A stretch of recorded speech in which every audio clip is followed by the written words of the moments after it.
कदीम जालना पोलीस ठाण्यात पत्रकार संरक्षण अंतर्गत गुन्हा दाखल। जालन्यात पत्रकार संरक्षण अंतर्गतचा पहिला गुन्हा दाखल। संपादक भरत मानकर यांच्या फिर्यादीवरून कंत्राटदार बागड यांच्यावर अखेर गुन्हा दाखल। आज दिनांक 17 फेब्रुवारी रोजी दुपारी 1 वाजता मिळालेल्या माहितीनुसार जालना शहरातील जिल्हा परिषदेचे बांधकाम विभागात कामाची माहिती घेण्यासाठी गेले असताना कंत्राटदार बागड यांनी पत्रकार भरत मानकर यांना धक्काबुक्की करत शिवीगाळ केली असताना जालन्यातील सर्व पत्रकार आक्रमक भूमिका घेत जिल्हा पोलीस अधीक्षक आणि कदीम जालना पोलीस ठाण्याकडे वारंवार निवेदन दिले होते।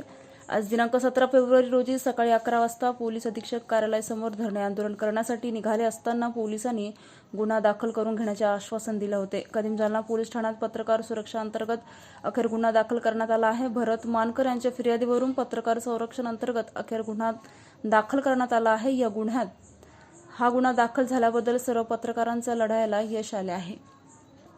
मित्रांचे सर्वप्रथम आभार, कारण सगळ्यांनी सकाळी 10 वाजेपासून वेळात वेळ काढून या गुन्हा दाखल करण्यासाठी वेळ दिला, त्याबद्दल सर्व पत्रकार मित्रांचे व प्रेस काउन्सिल ऑफ महाराष्ट्र याचे जिल्हाध्यक्ष दीपक शेळके आणि इंडियन जर्नलिस्ट असोसिएशनचे जिल्हाध्यक्ष आमिर खान